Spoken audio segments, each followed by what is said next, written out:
ಸಿಂಹಾಸನಾರೂಢರಾಗಿ ದರ್ಶನ ಆಶೀರ್ವಚನಗಳನ್ನು ಕರುಣಿಸುತ್ತಿರುವ ಶ್ರೀಮದ್ ಶ್ರೀಶೈಲ ಜಗದ್ಗುರುಗಳವರ, ಶ್ರೀಮದ್ ಕಾಶಿ ಉಭಯ ಜಗದ್ಗುರುಗಳವರ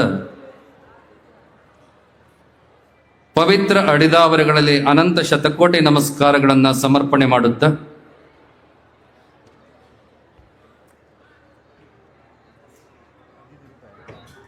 ಶಿವಯೋಗಿ ಸ್ವರೂಪರಾಗಿ ಉಪಸ್ಥಿತಿಯನ್ನು ಒದಗಿಸಿ ಅಖಿಲ ಭಾರತ ವೀರಶೈವ ಶಿವಾಚಾರ್ಯ ಸಂಸ್ಥೆಯ ಅಧ್ಯಕ್ಷರಾಗಿ ಈ ಸಮಾರಂಭವನ್ನು ಉದ್ದೇಶಿಸಿ ಸಂದೇಶವನ್ನು ನೀಡಿದಂತಹ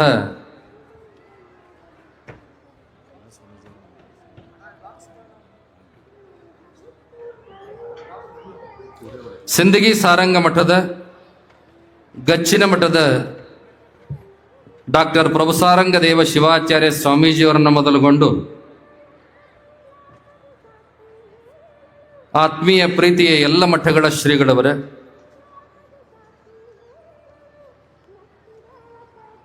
ಈ ಮತಕ್ಷೇತ್ರದ ಜನಪ್ರಿಯ ಶಾಸಕರಾದ, ಸ್ವಾಗತ ಸಮಿತಿಯ ಅಧ್ಯಕ್ಷರಾದ ಗಣೇಶ್ ಹುಕ್ಕೇರಿಯವರ, ಉಳಿದೆಲ್ಲ ಜನಪ್ರತಿನಿಧಿಗಳೇ, ಆಗಮಿಸಿದ ಅಪಾರ ಸಂಖ್ಯೆಯ ಭಕ್ತ ಬಂಧುಗಳೇ, ತಾಗಿಂದಿರೆ, ಮಾಧ್ಯಮ ಪ್ರತಿನಿಧಿಗಳವರೇ, ಮುದ್ದು ಮಕ್ಕಳೇ, ವಿಶೇಷವಾಗಿ ಪದ್ಮಶ್ರೀ ಡಾಕ್ಟರ್ ಪ್ರಭಾಕರ್ ಕೋರೆಯವರೇ ಸೇರಿದಂತೆ ನಿಮ್ಮೆಲ್ಲರಿಗೂ ಜಗದ್ಗುರು ಪಂಚಾಚಾರ್ಯರು, ಉಜ್ಜಯಿನಿ ಪೀಠದ ಕ್ಷೇತ್ರನಾಥ ಜಗದ್ಗುರು ಮರಳು ಸಿದ್ಧರು, ಜಗನ್ಮಾತೆ ಗೌರಿದೇವಿ, ನಿಮ್ಮೆಲ್ಲರ ಆರಾಧ್ಯ ದೈವ ವೀರಭದ್ರೇಶ್ವರ ಸ್ವಾಮಿಯ, ಕಾಡ ಸಿದ್ದೇಶ್ವರ ಸ್ವಾಮಿಯ ಆಶೀರ್ವಾದ, ಅನುಗ್ರಹ ಸದಾವಕಾಲ ನಿಮ್ಮೆಲ್ಲರ ಮೇಲೆ ಇರಲಿ ಅನ್ನುವಂತಹ ಅನಂತ ಸನ್ಮಂಗಲಗಳನ್ನು ಆಶೀರ್ವಾದ ಮಾಡತಕ್ಕಂಥವರಾಗಿದ್ದೇವೆ. ಯಡೂರು ಸುಕ್ಷೇತ್ರದಲ್ಲಿ ಜರುಗುತ್ತಿರುವ ಕೃಷ್ಣಾರತಿ, ಲಕ್ಷ ದೀಪೋತ್ಸವ ಕಾರ್ಯಕ್ರಮಗಳು ಅತ್ಯಂತ ವೈಭವದಿಂದ ಜರುಗುವಂಥ ಸಂದರ್ಭ. ನಿನ್ನೆ ಈ ದಿನ ಅಪ್ಪಣೆ ಕೊಡಿಸಿದ ಹಾಗೆ ಐತಿಹಾಸಿಕವಾದ ವೀರಭದ್ರನ ಜನ್ಮಕ್ಷೇತ್ರವಾದ ಈ ಯಡೂರು ಸುಕ್ಷೇತ್ರ ಇವತ್ತು ಭಾರತದ ಧಾರ್ಮಿಕ ಚಾರಿತ್ರಿಕ ಇತಿಹಾಸದಲ್ಲಿ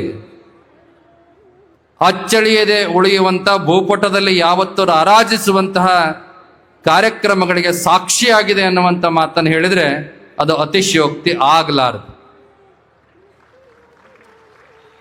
ಇವತ್ತು ಪ್ರಾತಃ ಕಾಲದಲ್ಲಿ ನಡೆದಂತಹ ರಾಜಗೋಪುರಗಳಿಗೆ ಮಹಾಕುಂಭಾಭಿಷೇಕ ಕಾರ್ಯಕ್ರಮ ಬಹುಶಃ ರಾಜ ಮಹಾರಾಜರ ಕಾಲದಲ್ಲಿ ನಡೆಯುವಂಥ ಕಾರ್ಯಕ್ರಮವನ್ನು ನೆನಪಿಸುವಂತಿತ್ತು ಅನ್ನುವಂಥದ್ದನ್ನು ಬಹುತೇಕರು ಅಭಿಪ್ರಾಯಪಟ್ಟಿರುವಂಥದ್ದು.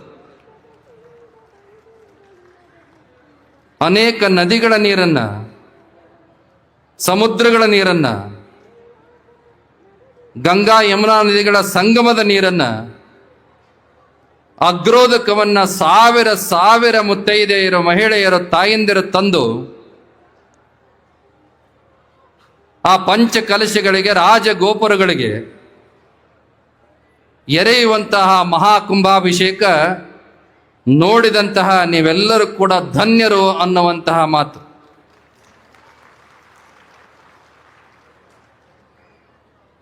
ಸಾಮಾನ್ಯವಾಗಿ ನಮಗನಿಸ್ತದ ಗೋಪುರಗಳು, ಕಲಶಗಳು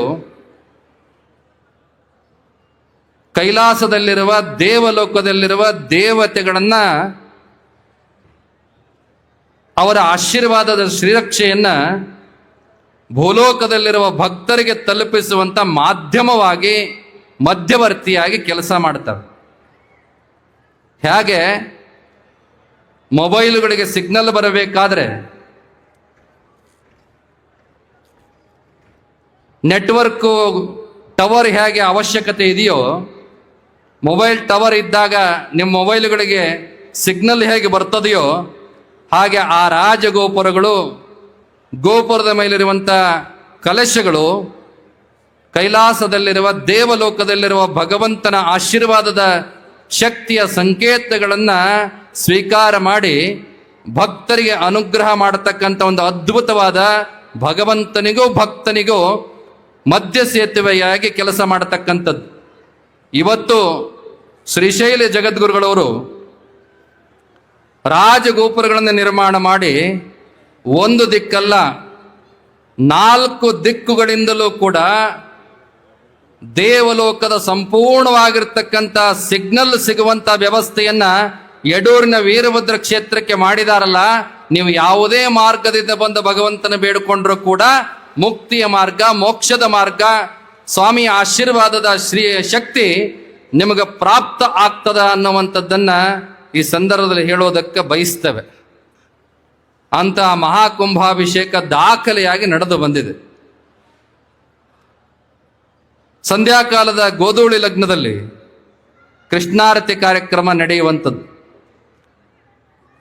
ನಮ್ಮ ಭಾರತೀಯ ಸನಾತನ ಪರಂಪರೆಯೊಳಗೆ ದೇವರಿಗೆ, ಧರ್ಮಕ್ಕೆ, ಗುರುವಿಗೆ ಎಷ್ಟು ಗೌರವ, ಮಾನ ಸಮ್ಮಾನ, ಭಕ್ತಿ ಶ್ರದ್ಧೆಗಳನ್ನು ಅರ್ಪಣೆ ಮಾಡ್ತೇವೆಯೋ, ಪ್ರಕೃತಿಯಲ್ಲಿ ಸಿಗುವಂತಹ ಮಾನವನ, ಜಗತ್ತಿನ ಜೀವರಾಶಿಗೆ ಉಪಕಾರವನ್ನೇ ಮಾಡ್ತಾ ಇರತಕ್ಕಂತಹ ಪಶು ಪಕ್ಷಿಗಳನ್ನ, ಪಂಚಮಹಾಭೂತಗಳನ್ನು ಕೂಡ ಪೂಜೆ ಮಾಡತಕ್ಕಂಥ ಸಂಸ್ಕೃತಿ ಸನಾತನ ಕಾಲದಿಂದ ಬಂದಿರತಕ್ಕಂಥದ್ದು. ಹಾಗೆ ಜಗತ್ತಿನ ಮೂಲ ಧಾತುವಾಗಿ, ಪಂಚಸೂತ್ರಗಳಲ್ಲಿ ಮೊದಲನೆಯ ಸೂತ್ರವಾಗಿ, ಜಲವೇ ಮೂಲವಾಗಿ ಜಗತ್ತಿನ ಸೃಷ್ಟಿಯಾಗಿರ್ತಕ್ಕಂತಹ ಆ ಪ್ರತಿಯೊಬ್ಬ ಜೀವರಾಶಿಗೆ ಮೂಲ ಶಿಲೆಯಾಗಿರ್ತಕ್ಕಂಥ ಜಲವನ್ನ, ನದಿಯನ್ನ, ನೀರನ್ನ ಒಂದು ಆರತಿಯ ಮುಖಾಂತರವಾಗಿ ಪೂಜೆ ಮಾಡತಕ್ಕಂಥ ಬಹುದೊಡ್ಡ ಕಾರ್ಯವನ್ನ ಯಾವ ರೀತಿಯಾಗಿ ಕಾಶಿಯೊಳಗೆ ಗಂಗಾರತಿ ನಡೀತದೆಯೋ, ಯಾವ ರೀತಿಯಾಗಿ ತುಂಗಾರತಿ ನಡೀತದೆಯೋ, ಹಾಗೆ ಯಡೂರು ಸುಕ್ಷೇತ್ರದಲ್ಲಿ ಜನರ ಜೀವನಾಡಿಯಾಗಿರ್ತಕ್ಕಂತಹ ಕೃಷ್ಣೆಯ ಆಶೀರ್ವಾದದ ಶ್ರೀರಕ್ಷೆಗಾಗಿ ಆ ನದಿ ಯಾವತ್ತೂ ಕೂಡ ಎಲ್ಲರಿಗೆ ಜೀವಸೆಲೆಯಾಗಿ ಹರಿಯಬೇಕು ಅನ್ನುವಂಥ ನಿಟ್ಟಿನೊಳಗ ಆ ವರುಣನ ಆಶೀರ್ವಾದಕ್ಕಾಗಿ ಇವತ್ತು ಕೃಷ್ಣಾರತಿ ಕಾರ್ಯವನ್ನು ಕೂಡ ಹಮ್ಮಿಕೊಂಡಿರ್ತಕ್ಕಂಥದ್ದು. ಆ ನದಿಯ ದಂಡೆಯ ಮೇಲೆ ಯಾವ ರೀತಿಯಾಗಿ ಕಾಶಿಯ ಘಾಟ್ನ ಮೇಲೆ ವ್ಯವಸ್ಥೆಗಳನ್ನು ಮಾಡಿ ಆರತಿಯನ್ನ ವ್ಯವಸ್ಥೆ ಮಾಡ್ತಾರೋ ಅದೇ ಮಾದರಿಯೊಳಗೆ ಇವತ್ತು ಯಡೂರು ಕ್ಷೇತ್ರದಲ್ಲಿ ಕೃಷ್ಣಾರತಿ ನಡೆದುಕೊಂಡು ಬರುತ್ತದೆ. ಅದರ ಉದ್ದೇಶ ಇಷ್ಟೇ, ಈ ಜಗತ್ತಿಗೆ ಅನ್ನ ಕೊಡ್ತಕ್ಕಂಥ ರೈತ ಸುಖವಾಗಿರ್ಬೇಕು. ರೈತ ಸುಖವಾಗಿದ್ರೆ, ರೈತ ನೆಮ್ಮದಿಯಾಗಿದ್ರೆ, ಅನ್ನದಾತನ ಬದುಕು ಚೆನ್ನಾಗಿದ್ರೆ, ಅನ್ನವನ್ನು ಉತ್ಪಾದನೆ ಮಾಡತಕ್ಕಂಥ ಕೈಗಳು ಶಕ್ತಿಯುತವಾಗಿದ್ರೆ, ಅವುಗಳು ಬಲಯುತವಾಗಿದ್ರೆ ನಾಡೆಲ್ಲ ಚೆನ್ನಾಗಿರ್ತದ, ನಾಡೆಲ್ಲ ನೆಮ್ಮದಿಯಾಗಿರ್ತದ. ಸ್ವಲ್ಪ ವಿಚಾರ ಮಾಡ್ರಿ. ನಾವು ಆಗಾಗ ಅನೇಕ ವೇದಿಕೆಗಳಲ್ಲಿ ಹೇಳ್ತಿರ್ತೀವಿ, ಎಲ್ಲರೂ ಇಂಜಿನಿಯರ್ ಆಗೋದಾದ್ರೆ, ಎಲ್ಲರೂ ಟೀಚರ್ಸ್ ಆಗೋದಾದ್ರೆ, ಎಲ್ಲರೂ ಸರ್ಕಾರಿ ನೌಕರಿ ಬೇಕು ಅನ್ನೋದಾದ್ರೆ, ಎಲ್ಲರೂ ಬೆಂಗಳೂರಿಗೆ ಹೋಗ್ಬೇಕು, ಪುಣೆಗೆ ಹೋಗ್ಬೇಕು, ಮುಂಬೈಗೆ ಹೋಗ್ಬೇಕು ಅನ್ನೋದಾದ್ರೆ ರೈತರಾಗೋರು ಯಾರು? ಅನ್ನ ಕೊಡೋರು ಯಾರು? ಹೊಲ ಉಳುಮೆ ಮಾಡೋರು ಯಾರು? ಸ್ವಲ್ಪ ಯೋಚನೆ ಮಾಡಬೇಕು. ಅದಕ್ಕೆ ನಮ್ಮ ತಾಯಂದ್ರು, ಮದುವೆ ಆಗ್ತಕ್ಕಂಥ ತಾಯಂದ್ರು, ಆ ಕನ್ಯೆಯರಿಗೆ ಜನ್ಮ ಕೊಟ್ಟಂತ ತಂದೆ ತಾಯಿಗಳು ಯೋಚನೆ ಮಾಡಬೇಕು. ನಾವು ರೈತರಿಗೂ ಕೂಡ ನಮ್ಮ ಕನ್ಯೆಯರನ್ನ ಕೊಡಬೇಕು, ರೈತರನ್ನು ಕೂಡ ಉಳಿದ ವ್ಯಕ್ತಿಗಳಂತೆ ಗೌರವದಿಂದ ಕಾಣಬೇಕು ಅನ್ನುವಂಥದ್ದನ್ನ. ಅದಕ್ಕೆ ರೈತ ವರರಿಗೆ ಒಂದು ಸಂದೇಶವನ್ನು ಹೇಳೋದಕ್ಕೆ ಬಯಸ್ತೇವೆ. ನಿಮ್ಮ ಲಗ್ನ ಪತ್ರಿಕೆಯೊಳಗ ಯಾವ ರೀತಿಯಾಗಿ ಇಂಜಿನಿಯರ್ ಆದವನು ಇಂಜಿನಿಯರ್ ಅಂತ ಹಾಕ್ತಾನೆ, ಬಿ ಅಂತ ಹಾಕ್ತಾನೆ, ಡಾಕ್ಟರ್ ಆದವನು ಡಾಕ್ಟರ್ ಅಂತ ಹಾಕ್ತಾನೆ, ಇನ್ನೊಬ್ಬವ ಮತ್ತೊಂದು ಹಾಕ್ತಾನೆ, ಹಾಗೆ ನಾನೊಬ್ಬ ರೈತ ಅನ್ನುವಂಥದ್ದನ್ನು ನಿಮ್ಮ ಹೆಸರಿನ ಮುಂದೆ ಹಾಕಿ ಮದುವೆ ಮಾಡಿಕೊಳ್ತಕ್ಕಂಥ ವ್ಯವಸ್ಥೆ ಆಗಬೇಕು. ಇಲ್ಲದೆ ಹೋದ್ರೆ ಮುಂದಿನ ದಿನಮಾನದಲ್ಲಿ ಆಹಾರದ ಪ್ರಮಾಣದ ಕಡಿಮೆ ಆಗುವಂಥದ್ದು ನಿಟ್ಟಿನಲ್ಲಿದೆ. ಬಹಳಷ್ಟು ತೊಂದರೆ ಇದೆ. ಕೇವಲ ಆಮದು ಮಾಡ್ಕೊಳ್ತಾ ಹೋದ್ರೆ ವಿದೇಶಿ ವಿನಿಮಯ ಕಡಿಮೆ ಆಗ್ತದ. ನಮ್ಮಲ್ಲಿಂದ ರಫ್ತು ಜಾಸ್ತಿ ಆಗ್ಬೇಕು ಹೊರತು ಆಮದು ಕಡಿಮೆ ಆಗ್ಬೇಕು. ಆ ನಿಟ್ಟಿನೊಳಗೆ ಆಹಾರದ ಸ್ವಾವಲಂಬನೆ ಆಗಬೇಕಾದ್ರೆ ಸರ್ಕಾರಗಳು ಕೂಡ ರೈತರಿಗೆ ಉತ್ತೇಜನ ಕೊಡಬೇಕು, ಪ್ಯಾಕೇಜ್ ಕೊಡಬೇಕು. ನಿನ್ನೆ ದಿನ ಉಪಮುಖ್ಯಮಂತ್ರಿಗಳು ಹೇಳಿದ್ರು, ರೈತರಿಗೆ ನಿವೃತ್ತಿ ಇಲ್ಲ, ರೈತರಿಗೆ ಪೆನ್ಷನ್ ಇಲ್ಲ, ರೈತರಿಗೆ ಸಂಬಳ ಇಲ್ಲ, ರೈತರಿಗೆ ಯಾವುದೇ ಹಗಲು ರಾತ್ರಿ ಅನ್ನುವಂಥದ್ದಿಲ್ಲ. ಅದೆಲ್ಲವನ್ನ ದುಡ್ದು 4 ತಿಂಗಳು ದುಡ್ದು ರಾಶಿ ಮಾಡಿದ ಮೇಲೆ ಯಾವನೋ ಒಬ್ಬ ಮೀಡಿಯೇಟರ್ ಬಂದ ಆ ರಾಶಿ ಮೇಲೆ ತನಗೆ ಇಷ್ಟ ಬಂದ ಹಾಗೆ ಬೆಲೆಯನ್ನು ನಿರ್ಣಯ ಮಾಡ್ತಾನಲ್ಲ, ಇದು ತಪ್ಪಬೇಕು. ರೈತ ತಾನು ಬೆಳೆದ ಬೆಳೆಗೆ ನಾನು ಇಷ್ಟು ನನ್ನ ಶ್ರಮ ದುಡಿದಿದ್ದೀನಿ, ಬೆವರು ಸುರಿಸಿದ್ದೀನಿ, ಈ ಧಾನ್ಯಕ್ಕೆ ಇಷ್ಟು ಬೆಲೆ ಸಿಕ್ಕರೆ ನಾನು ಕೊಡ್ತೀನಿ ಎನ್ನುವಂತಹ ಆತ್ಮವಿಶ್ವಾಸದ ವಾಣಿ ಮಾತು ರೈತನ ಬಾಯಿಂದ ಬಂದಾಗ ಮಾತ್ರ ಈ ದೇಶದ ರೈತ ಅನ್ನದಾತ ಉದ್ಧಾರ ಆಗೋದಕ್ಕೆ ಸಾಧ್ಯ ಆಗ್ತದ. ಅಂತ ರೈತರ ಹಿತವನ್ನ ಮನಗಂಡು ಯಾವತ್ತು ಕೂಡ 365 ದಿನಗಳ ಕಾಲ ಕೃಷ್ಣ ಹರಿದು ನಮ್ಮ ರೈತರಿಗೆ ಅನುಕೂಲ ಆಗಬೇಕು ಅನ್ನೋ ಕಾರಣಕ್ಕಾಗಿ ಆ ನದಿಯನ್ನ ಪೂಜೆ ಮಾಡತಕ್ಕಂಥ ನಿಟ್ಟಿನೊಳಗೆ ಇವತ್ತು ಕೃಷ್ಣಾರತಿಯನ್ನ ಶ್ರೀಶೈಲ ಜಗದ್ಗುರುವರು ಆಯೋಜನೆ ಮಾಡಿದ್ದಾರೆ. ಆ ಮೂಲಕವಾಗಿ ಆ ಗಂಗೆಗೂ ಕೂಡ ಗೌರವ ಕೊಡತಕ್ಕಂಥ ಕೆಲಸವನ್ನ ಇವತ್ತು ನಡೆದುಕೊಂಡು ಬಂದಿರತಕ್ಕಂಥದ್ದನ್ನು ಕಾಣುತ್ತೇವೆ. ಒಟ್ಟಾರೆಯಾಗಿ ನ ಭೂತೋ ನ ಭವಿಷ್ಯತಿ ಅನ್ನುವಂಥ ಅದ್ಭುತವಾದ ಕಾರ್ಯಕ್ರಮ ನಡೆದುಕೊಂಡು ಬಂದದ. ಇದಕ್ಕೆ ಬಹಳ ಜನ ಸಹಕಾರ ಮಾಡಿದಿರಿ, ಅವರ ಕೈಗೆ ಬಲವನ್ನು ತುಂಬಿದಿರಿ, ನಿಮ್ಮ ಭಕ್ತಿಯನ್ನು ಅರ್ಪಣೆ ಮಾಡಿದಿರಿ. ಒಂದು ಸಾರ್ಥಕವಾದ ಕಾರ್ಯಕ್ರಮಕ್ಕೆ ನಿಮ್ಮೆಲ್ಲರ ಭಕ್ತಿ ಸೇವೆಗಳು ಅರ್ಪಣೆ ಆಗಿದ್ದಾವೆ ಅನ್ನುವಂಥ ಮಾತನ್ನ ಅರ್ಪಣೆಯನ್ನು ಕೊಡಿಸಿ, ವಿಶೇಷವಾಗಿ 2 ದಿನಗಳ ಈ ಕಾರ್ಯಕ್ರಮದಲ್ಲಿ ಉಜ್ಜಯಿನಿ ಜಗದ್ಗುರುಗಳವರು ಬಹಳ ಸಂತೋಷದಿಂದ ಭಾಗಿಯಾಗಿದ್ದಾರೆ. ನಿಮ್ಮನ್ನೆಲ್ಲರನ್ನು ಕೂಡ ಹರಿಸಿದ್ದಾರೆ. ಒಂದು ವಿಶೇಷ ಏನಪ್ಪಾ ಅಂತ ಕೇಳಿದ್ರೆ, ಪಂಚ ಮಹಾಭೂತಗಳಿಗೆ ಒಂದೊಂದು ತತ್ವಕ್ಕೆ ಒಂದೊಂದು ಸೂತ್ರಕ್ಕೆ ಒಬ್ಬೊಬ್ಬ ಪೀಠಾಧಿಪತಿಗಳು ಒಡೆಯರಾಗಿದ್ದಾರೆ. ಇವತ್ತು ಜಲತತ್ವಕ್ಕೆ ಒಡೆಯರು ಯಾರಪ್ಪ ಅಂದ್ರೆ ಉಜ್ಜಯಿನಿ ಜಗದ್ಗುರುಗಳವರು ಅನ್ನುವಂಥದ್ದು. ಆ ನಿಟ್ಟಿನೊಳಗ ನಾವು ಮೊದಲೇ ಆಶೀರ್ವಚನೆ ಮಾಡಿ ಮಹಾರಾಷ್ಟ್ರದ ಪರಾಂಡದಲ್ಲಿ ನಾಳೆ ಬೆಳಿಗ್ಗೆ ನಡೆಯತಕ್ಕಂಥ ಕಾರ್ಯಕ್ರಮಕ್ಕೆ ದಯಮಾಡಿಸಬೇಕಾದ ಅನಿವಾರ್ಯತೆ ಇರೋ ಕಾರಣಕ್ಕಾಗಿ ಒಂದನಂತೂ ವರ್ಣನಲ್ಲಿ ಆ ಜಲಸೂತ್ರದ ಅಧಿಪತಿಯಾದ ದಾರುಕರಲ್ಲಿ ಮರಳಿಸಿದ್ದನ್ನು ನಾವು ಪ್ರಾರ್ಥನೆ ಮಾಡ್ತೇವೆ. ರೈತರ ಬದುಕು ಚೆನ್ನಾಗಾಗ್ಲಿ, ಮುಂಬರ್ತಕ್ಕಂಥ ಮುಂದಿನ ಸಂವತ್ಸರದೊಳಗೆ ಎಲ್ಲ ರೈತರಿಗೆ ಒಳ್ಳೆಯ ಮಳೆ ಬೆಳೆ ಪ್ರಾಪ್ತವಾಗ್ಲಿ, ಅವ್ರು ಬೆಳೆದಂಥ ಬೆಳೆಗೆ ಒಳ್ಳೆಯ ಮಾರುಕಟ್ಟೆ ಮೌಲ್ಯ ಪ್ರಾಪ್ತವಾಗ್ಲಿ, ಎಲ್ಲರೂ ಕೂಡ ಸುಖ ಸಂತೋಷದಿಂದ ಬಾಳಲಿ ಎನ್ನುವಂಥ ಮಾತನ್ನ ಹಾರೈಸ್ತಾ, ವಿಶೇಷವಾಗಿ ಇವತ್ತು ಮತ್ತೊಂದು ಐತಿಹಾಸಿಕವಾದ ದಿನವನ್ನಾಗಿ ನಮ್ಮ KLE ಸಂಸ್ಥೆ ಇವತ್ತು ಹೊಸ ಕಾರ್ಯವನ್ನ ಯಡೂರು ಕ್ಷೇತ್ರದಲ್ಲಿ ತಮ್ಮ ಕನ್ನಡ ಮಾಧ್ಯಮ ಶಾಲೆಯ ಭೂಮಿ ಪೂಜೆಯ ಮುಖಾಂತರವಾಗಿ ಆರಂಭ ಮಾಡಿದೆ. ವಿಶೇಷ ಏನಪ್ಪಾ ಅಂತ ಕೇಳಿದ್ರೆ, ಈ ಕ್ಷೇತ್ರದೊಳಗೊಂದು ಸುಸಜ್ಜಿತವಾಗಿರ್ತಕ್ಕಂಥ ಶಾಲೆಯನ್ನು ನಿರ್ಮಾಣ ಮಾಡಬೇಕು ಅಂತೇಳಿ ನಮ್ಮ ಡಾಕ್ಟರ್ ಪ್ರಭಾಕರ ಕೋರೆಯವರ ಕನಸನ್ನು ಕಂಡು ಇವತ್ತು ಜಗದ್ಗುರು ಪಂಚಪೀಠಾಧೀಶ್ವರರ ಸಾನ್ನಿಧ್ಯದಲ್ಲಿ ಅದಕ್ಕೆ ಅಡಿಗಲನ್ನ ಭೂಮಿ ಪೂಜೆಯನ್ನ ಮಾಡಿಸಿದ್ದಾರೆ. ಈ ಸಂದರ್ಭದೊಳಗೆ ಕಾಶಿ ಜಗದ್ಗುರುಳವರು ಡಾಕ್ಟರ್ ಪ್ರಭಾಕರ್ ಕೋರೆಯವರಿಗೆ ಒಂದು ಅಪ್ಪಣೆಯನ್ನ ಮಾಡಿದರು. ಏನು ಅಂದ್ರೆ, ನಿಮ್ಮ ಸಂಸ್ಥೆಯಲ್ಲಿ ಅನೇಕರ ಹೆಸರುಗಳಿಂದ ಶಾಲೆ ಸಂಸ್ಥೆಗಳು ನಾಮಧೇಯಗಳಿಂದ ಪ್ರಚಲಿತದಲ್ಲಿದ್ದೇವೆ. ಆದರೆ ವೀರಶೈವ ಧರ್ಮದ ಸಂಸ್ಥಾಪಕರಾಗಿರ್ತಕ್ಕಂಥ ಜಗದ್ಗುರು ಪಂಚಾಚಾರ್ಯರ ಹೆಸರಿನೊಳಗ ಯಾವುದೇ ನಾಮಧೇಯದ ಶಾಲೆ ಇಲ್ಲ. ಆ ಕಾರಣಕ್ಕಾಗಿ ಯಡೂರು ಕ್ಷೇತ್ರದಲ್ಲಿ ನೀವು ಪ್ರಾರಂಭ ಮಾಡತಕ್ಕಂಥ ಕನ್ನಡ ಮಾಧ್ಯಮ ಶಾಲೆಗೆ ಶ್ರೀ ಜಗದ್ಗುರು ಪಂಚಾಚಾರ್ಯ ಕನ್ನಡ ಮಾಧ್ಯಮ ಶಾಲೆ ಅನ್ನುವಂಥ ನಾಮಧೇಯವನ್ನ ಇಡಬೇಕು ಅಂದ ತಕ್ಷಣ ಮರು ಮಾತನಾಡದೆ ಆತ್ಮ ಸಂತೋಷದಿಂದ ಡಾಕ್ಟರ್ ಪ್ರಭಾಕರ್ ಕೋರೆಯವರು ಅಲ್ಲಿರ್ತಕ್ಕಂಥ ಎಲ್ಲ ಸದಸ್ಯರ ಒಪ್ಪಿಗೆಯನ್ನು ಪಡೆದು ಅಲ್ಲಿಯೇ ಘೋಷಣೆ ಮಾಡಿರ್ತಕ್ಕಂಥದ್ದು ಒಂದು ಚಾರಿತ್ರಿಕವಾಗಿರ್ತಕ್ಕಂಥ ಕಾರ್ಯ ಅನ್ನುವಂಥ ಮಾತನ್ನು ಕೂಡ ಈ ಸಂದರ್ಭದಲ್ಲಿ ಹೇಳೋದಕ್ಕೆ ಬಯಸ್ತೇವೆ. ಇವತ್ತು ಭೂಮಿ ಪೂಜೆಯಾದ ಕಟ್ಟಡ ಕಾರ್ಯ ಬಹಳಷ್ಟು ಬೇಗ ಅದು ನಿರ್ಮಾಣಗೊಳ್ಳಲಿ.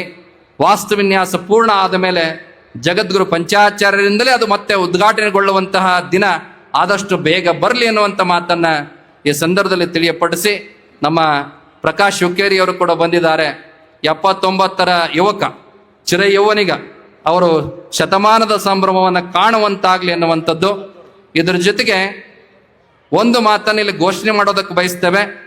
ಈ ವರ್ಷದ ಯುಗಾದಿ ಆದ ನಂತರದಲ್ಲಿ ಪಂಚಮಿ, ಷಷ್ಠಿ, ಸಪ್ತಮಿ ಈ ತಿಥಿಗಳು ಜಗದ್ಗುರು ಪಂಚಾಚಾರ್ಯ ಯುಗಮಾನೋತ್ಸವಕ್ಕೆ ಮೀಸಲಾದ ದಿನಗಳು.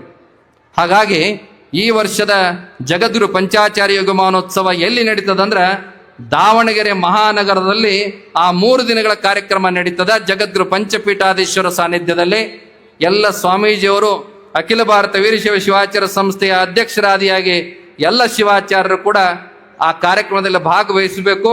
ಅಲ್ಲಲ್ಲಿ ಎಲ್ಲೆಲ್ಲಿ ನಿಮ್ಮ ಕಾರ್ಯಕ್ರಮಗಳು ನಡೀತವೆ ಅಲ್ಲಿ ಈ ಪ್ರಕಟಣೆಯನ್ನ ನೀವು ಹೊರಡಿಸಬೇಕು ಅನ್ನುವಂಥ ಮಾತನ್ನು ಕೂಡ ಈ ಸಂದರ್ಭದಲ್ಲಿ ಅಪ್ಪಣೆಯನ್ನು ಕೊಡಿಸಿ, ನಮ್ಮ ಗಣೇಶ್ ಹುಕ್ಕೇರಿ ಅವರ ಯುವ ನಾಯಕತ್ವದೊಳಗೆ ಅತ್ಯಂತ ಪ್ರತಿಭಾಶಾಲಿ, ಸಂಘಟನಾ ಚತುರರಾಗಿರ್ತಕ್ಕಂಥ ದೃಢ ಮಾತಿನ ದೃಢ ಸಂಕಲ್ಪದ ಗಣೇಶ್ ಹುಕ್ಕೇರಿ ಅವರ ಸಾರಥ್ಯದಲ್ಲಿ ಈ ಕಾರ್ಯಕ್ರಮ ನಡೆದುಕೊಂಡು ಬಂದಿರತಕ್ಕಂಥದ್ದು ಬಹಳಷ್ಟು ಯಶಸ್ಸನ್ನು ತಂದಿರತಕ್ಕಂಥದ್ದು.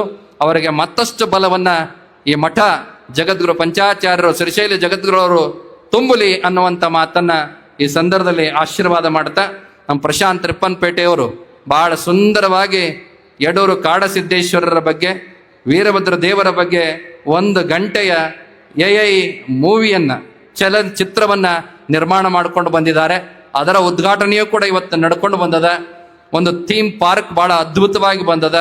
ಎಲ್ಲಾ ವಿಚಾರಗಳಲ್ಲಿ ಕೂಡ ಈ ಕ್ಷೇತ್ರ ಒಂದು ಅರ್ಥದೊಳಗ ಆಧ್ಯಾತ್ಮಿಕ, ಪ್ರವಾಸಿ, ಭಕ್ತಿಯ ತಾಣವಾಗಿ ರೂಪುಗೊಂಡಿರ್ತಕ್ಕಂಥದ್ದು ಬಹಳಷ್ಟು ಸಂತೋಷವನ್ನು ತಂದಿದೆ ಎನ್ನುವಂಥ ಮಾತನ್ನ ಈ ಸಂದರ್ಭದಲ್ಲಿ ತಿಳಿಯಪಡಿಸಿ, ಇದರ ಜೊತೆಗೆ ಈಗಾಗಲೇ ಗಣೇಶ್ ಹುಕ್ಕೇರಿ ಅವರು ಉಳಿದವರೆಲ್ಲರೂ ಕೂಡ ಆಸೆ ಪಟ್ಟಂತೆ ಈ ಯಡೂರು ಸುಕ್ಷೇತ್ರ ದಕ್ಷಿಣ ಕಾಶಿ ಆಗಬೇಕು ಅನ್ನುವಂಥದ್ದೇನಿದೆ ಈಗಾಗಲೇ ಆಗಿದೆ. ಇನ್ನಷ್ಟು ಕೆಲಸಗಳು ಆಗಬೇಕು ಅನ್ನುವಂಥದ್ದನ್ನ ಅವರು ಅಪೇಕ್ಷೆ ಪಟ್ಟಿದ್ದಾರೆ. ಅದು ಈಡೇರಲಿ ಅನ್ನುವಂಥ ಮಾತನ್ನ ಈ ಸಂದರ್ಭದಲ್ಲಿ ತಿಳಿಯಪಡಿಸಿ, ಅಪಾರ ಸಂಖ್ಯೆಯಲ್ಲಿ ನೆರೆದಿರ್ತಕ್ಕಂಥ ನಿಮ್ಮೆಲ್ಲರಿಗೂ ಕೂಡ ಭಗವಂತ ಉತ್ತಮವಾಗಿರ್ತಕ್ಕಂಥ ಆಯುಷ್ಯ ಆರೋಗ್ಯ ಭಾಗ್ಯವನ್ನ, ಮಕ್ಕಳಿಗೆ ಒಳ್ಳೆಯ ಸಂಸ್ಕಾರವನ್ನ, ವಿದ್ಯಾಬುದ್ಧಿಯನ್ನ ಕೊಟ್ಟು ಕಾಪಾಡಲಿ ಅನ್ನುವಂಥದ್ದು. ಇದೆಲ್ಲದರ ಜೊತೆಗೆ ನಮ್ಮ ಸನಾತನ ಪರಂಪರೆಯನ್ನ ಉಳಿಸಿ ಬೆಳೆಸುವಂತಹ ಪ್ರೀತಿಯನ್ನ, ಪ್ರೇಮವನ್ನ, ಶ್ರದ್ಧೆಯನ್ನ, ನಂಬಿಕೆ, ವಿಶ್ವಾಸಗಳನ್ನು ಕೂಡ ನೀಡಲಿ ಅನ್ನುವಂಥ ಮಾತನ್ನ ಹಾರೈಸಿ, ಕಾಶಿ ಜಗದ್ಗುರುವರ ಉಳಿದೆಲ್ಲರ ಅನುಮತಿಯನ್ನು ಪಡೆದು ತೆರಳುವಂತಹ ಸಂದರ್ಭಕ್ಕೆ ಮುನ್ನ ಎಲ್ಲರಿಗೂ ಕೂಡ ಮತ್ತೊಮ್ಮೆ ಶುಭವನ್ನ ಕೋರಿ ನಮ್ಮ ಆಶೀರ್ವಚನ ಸಂದೇಶವನ್ನು ಪೂರ್ಣಗೊಳಿಸ್ತಾ ಇದ್ದೇವೆ. ಓಂ ಶಾಂತಿ.